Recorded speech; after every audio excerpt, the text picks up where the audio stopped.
Professor Bautista Vidal, eu acabei de ler o seu livro, O Esfacelamento da Nação. Eu não sei se eu fiquei indignado ou assustado. O que é que o levou a escrever esse livro extraordinário?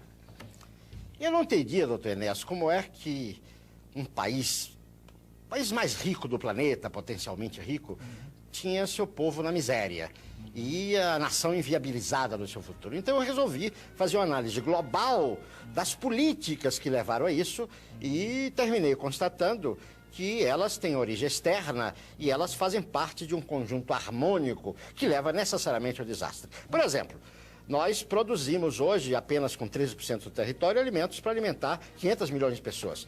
Nós somos apenas 145 milhões e temos 30 milhões submetidos ao genocídio da fome. Nós estamos matando 1.600 crianças por dia de fome todos os dias. Genocídio mesmo. Todos os dias. A que o senhor atribui isso, professor? Quer dizer, como é que nós chegamos a isso? Isto, como eu falei, é resultado de um processo que foi se montando ao lado do tempo, de políticas vindas, em geral, de fora e com a conivência da nossa classe dirigente servil e que está levando... Exemplifique. Desculpe, é para os nossos telespectadores. Tem exemplos concretos? Vamos tomar no campo econômico. Isso. Por exemplo, o Brasil detém praticamente o monopólio do quartzo de primeira qualidade do planeta Terra. O quartzo é uma matéria-prima essencial para todas as atividades do campo eletrônico, microcircuitos, circuitos integrados, computadores. Nós vendemos esse quartzo, que nós já temos o monopólio mundial, por 40 centavos de dólar e depois, quer dizer, compramos o mesmo quartzo em pau contrário por 3.405 mil dólares. A energia do Cury, um outro exemplo, nos custa 42 dólares, o preço internacional é 52, entretanto nós vendemos a 10, 12, 7. Sim, isso é imposto. É imposto porque nós aceitamos. Evidente. Que os dirigentes aceitam. Evidente. Professor, uma conversa que anda por aí, badalada, todo mundo fala, é a questão do Estado mínimo. Como é que o senhor vê isso? Eu acho isso uma grande bobagem. Não existe Estado mínimo nem Estado máximo, existe o Estado necessário. O Estado é o instrumento institucional e jurídico de execução do projeto de um povo, do projeto nacional. Fale um pouquinho sobre isso, um projeto nacional. Projeto nacional é uma questão de atitude. Nós precisamos parar de dizer não, não. Não à inflação, não à miséria, não à corrupção. Nós temos que dizer sim. Sim ao pleno emprego, sim à produção das nossas riquezas, ao progresso da agricultura, da indústria, da educação, da tecnologia. O oposto que está aí, né, professor? Exatamente o oposto que está aí. Exatamente o oposto.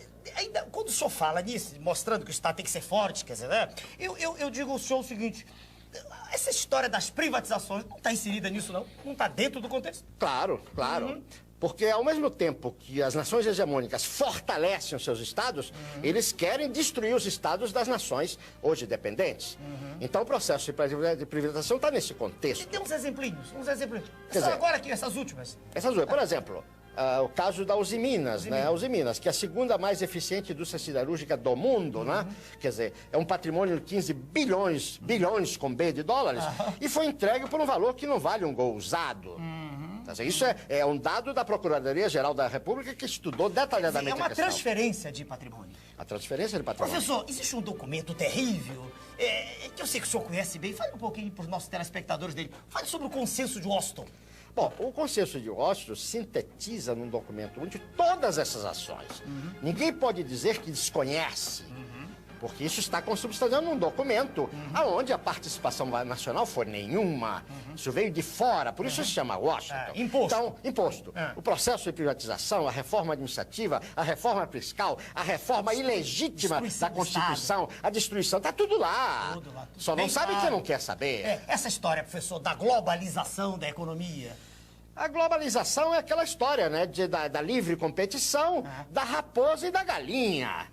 Nós já sabemos qual é o final. O senhor diz no seu livro que nós caímos numa armadilha.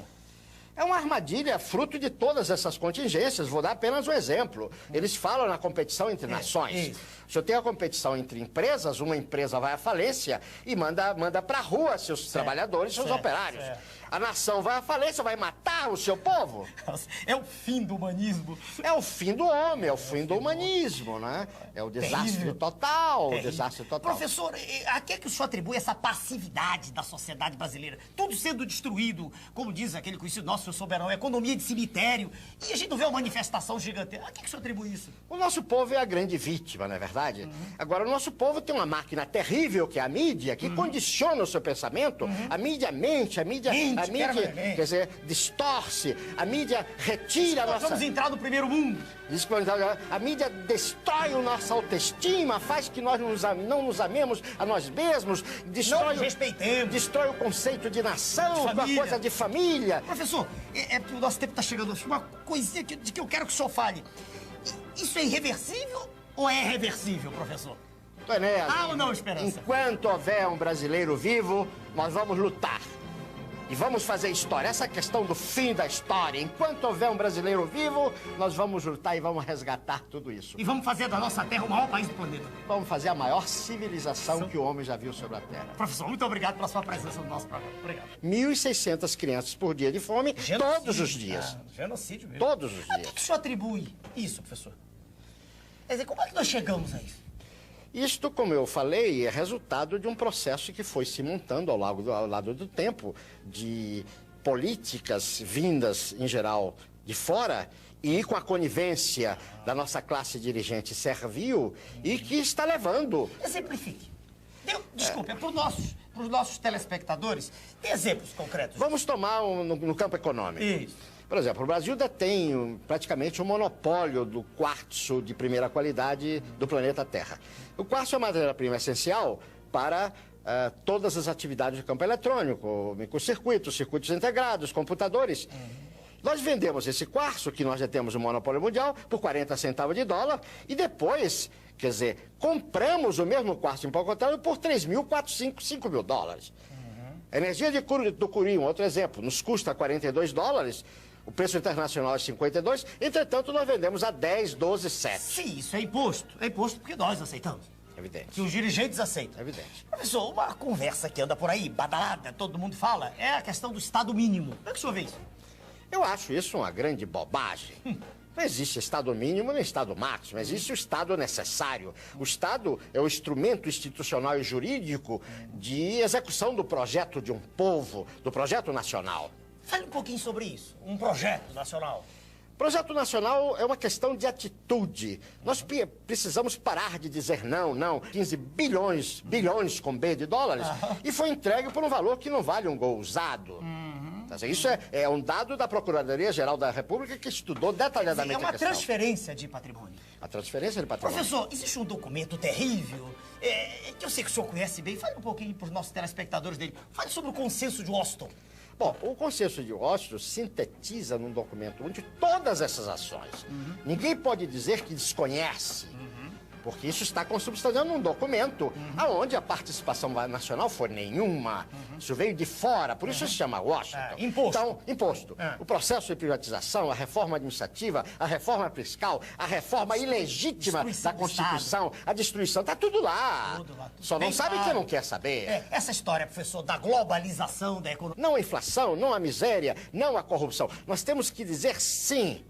Sim ao pleno emprego, sim à produção das nossas riquezas, ao progresso da agricultura, da indústria, da educação, da tecnologia. O oposto que está aí, né, professor? Exatamente o oposto que está aí. Exatamente o oposto. Ainda, quando o senhor fala nisso, mostrando que o Estado tem que ser forte, quer dizer, né? Eu digo ao senhor o seguinte: essa história das privatizações não está inserida nisso, não? Não está dentro do contexto? Claro. Porque ao mesmo tempo que as nações hegemônicas fortalecem os seus estados, eles querem destruir os estados das nações hoje dependentes. Então o processo de privatização está nesse contexto. E tem uns exemplinhos. Quer dizer, agora aqui, essas últimas. Por exemplo, o caso da Uzi Minas, né? A Uzi Minas, que é a segunda mais eficiente indústria siderúrgica do mundo, né? Quer dizer, é um patrimônio... Professor Bautista Vidal, eu acabei de ler o seu livro, O Esfacelamento da Nação. Eu não sei se eu fiquei indignado ou assustado. O que é que o levou a escrever esse livro extraordinário? Eu não entendia, doutor Enéas, como é que um país mais rico do planeta, potencialmente rico, tinha seu povo na miséria. e a nação inviabilizada no seu futuro. Então eu resolvi fazer uma análise global das políticas que levaram a isso e terminei constatando que elas têm origem externa e elas fazem parte de um conjunto harmônico que leva necessariamente ao desastre. Por exemplo, nós produzimos hoje, apenas com 13% do território, alimentos para alimentar 500 milhões de pessoas. Nós somos apenas 145 milhões e temos 30 milhões submetidos ao genocídio da fome. Nós estamos matando